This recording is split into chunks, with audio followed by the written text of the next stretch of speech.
Welcome to the Deep Dive. So today we are tackling a really fascinating puzzle you've brought to the table. Yeah, it's a global one. It's how this geopolitical crisis that's brewing in South America, specifically around Venezuela, is set to deliver what looks like a real stress test for the Indy Nifty 50. Right, which has been floating at all-time highs. It's just a perfect case study in how interconnected everything is. I mean, truly. Our sources are digging into the immediate fallout from the reported apprehension of Venezuelan President Nicolas Maduro. This was a real escalation after months of tension. A complete external shock. Exactly. And our mission today is to, map those shock waves directly onto India's economy and, crucially, onto the technical charts. Okay, so we have to establish the core connection right away. Right. Why does a trader in Mumbai even care about Venezuela? Oil. It's that simple. Right. Venezuela has the world's largest proven oil reserves. So even with its production being low for years because of sanctions and, frankly, mismanagement, Any instability there, especially a direct intervention. it instantly rocks the global crude price. It's all about the potential supply that's locked up there. And that potential is where India's vulnerability really lies. It's a huge vulnerability. Okay. This isn't some theoretical exercise. It's a direct threat to our domestic economy. Because we import, what, over 80%? A staggering 85% of our crude oil needs. We are, completely on the front line of any global price volatility. So if that supply equation tightens, even just out of fear, We pay the price.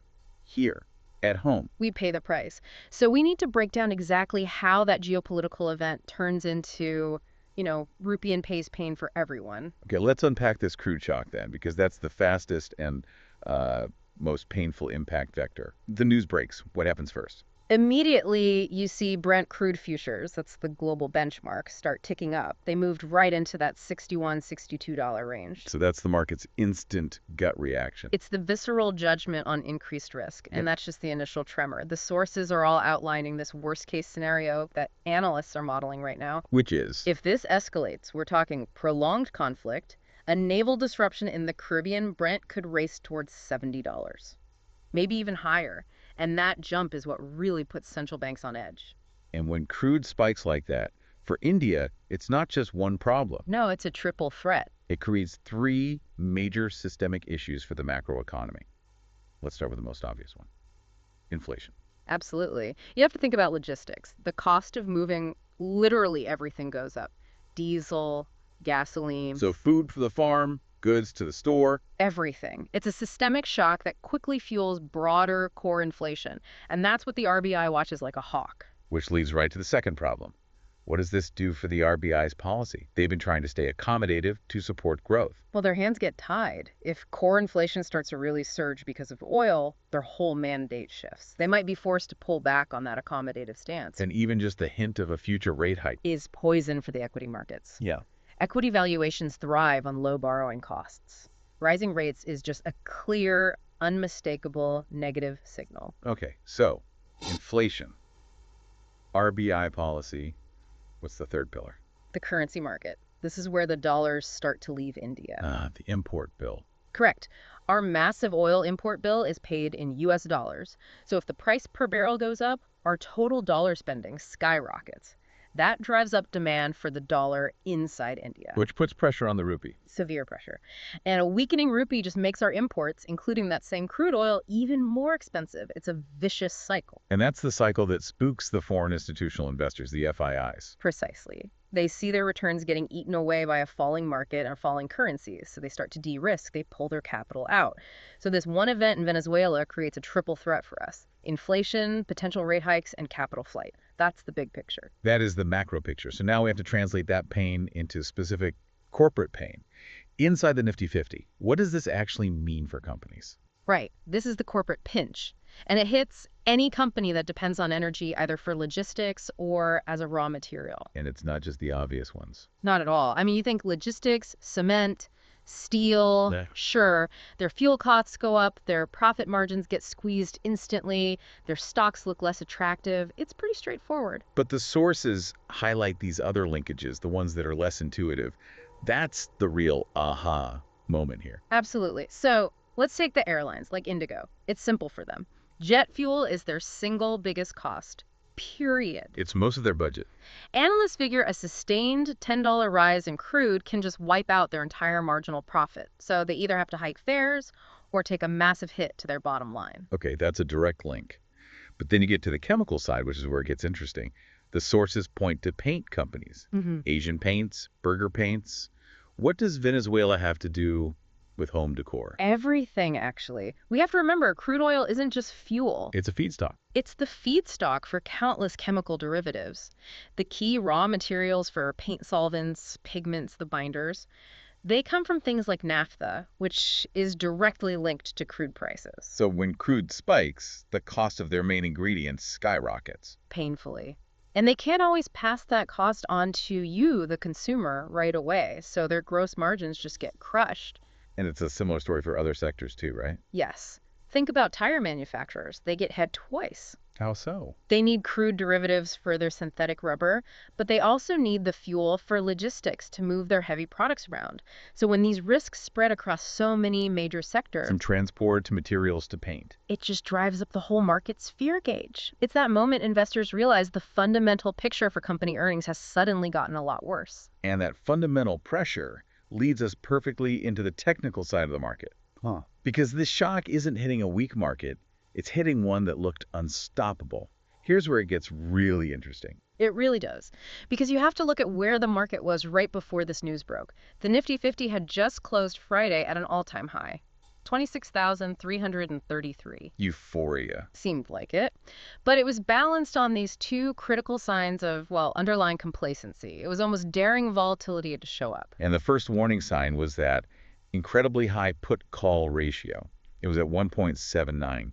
We should probably clarify what that number really means. Yeah, a high PCR isn't always bullish. It's the ratio of puts traded versus calls. So 1.79 means way more puts were being traded, but it's about who is trading them. Right. When it's this high, it usually means a huge number of traders, mostly institutions, are writing puts. They're selling market insurance. So they're betting that the market won't fall. Exactly. They're collecting the premium from that insurance, feeling very confident they won't have to pay out.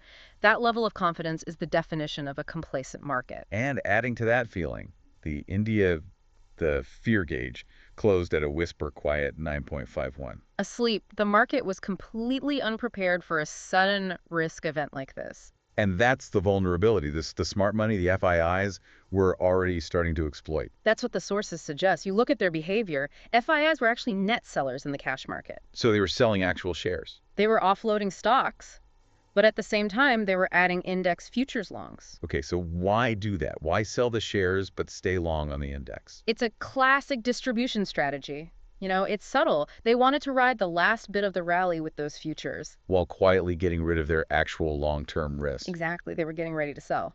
And this news out of Venezuela, it just gives them the perfect excuse. The classic flight to safety. Geopolitical risk is the ultimate trigger for a risk-off mood. Yep. Capital flows out of emerging markets like India and into safe havens. The US dollar, gold. The FIIs can now speed up their selling or even start fresh short positions and use this news as their cover. So you have all these factors lining up. The complacent put writers, the super low VIX, the FIIs ready to sell. And that is what sets up the bearish cascade trigger that the sources detail so well. The market is overextended. It just needs a little push. So let's pinpoint that critical technical scenario, the line in the sand that everyone needs to watch. What confirms this is turning into a real shakeout. The sources are very precise here. For Monday's open, it starts with a big gap down. We're talking 80, maybe 120 points. Driven by the overnight news. Right. And critically, that gap down needs to pull the Nifty below 26,250. That number is the line in the sand. Why 26,250 specifically? It's likely a key short-term support level, but more importantly, it's where a huge number of those option writers have their positions concentrated. So when it breaks... It's not just regular selling. It triggers panic. Panic covering from the very same put writers we just talked about. The ones who are selling all that insurance, feeling so confident. Exactly. They sold puts at, say, the 26,300 level. Now the market is way below their break-even point and they're facing huge losses. So to limit that damage, they are forced to buy back the puts they sold. Which means they have to sell futures to hedge themselves. And that creates a sharp, accelerating downward move. It's a forced selling spree. That's the shakeout. A self-reinforcing downward spiral. The market's own confidence becomes the very thing that fuels the crash. How low could that take us? That cascade could easily push the Nifty down towards 26,180. If the panic really sets in, maybe even 26,020. This geopolitical event is just the perfect external excuse for an overextended market to correct violently. That's vital detail. But we have to add the nuance here. Markets are never a one-way street. What's the optimistic counterargument here? There is one. It's long-term and it's speculative, but it's important. The view is that this U.S. intervention, while it's causing chaos now, could eventually lead to some kind of stability in Venezuela. A new government, a functioning state. And if that happens, then Venezuela's massive underutilized oil reserves could finally be brought back into full production. Which would mean a huge, lasting increase in global supply. Precisely. And over the medium to long term, more supply means lower crude prices globally, which, ironically, would solve the very problems India is about to face.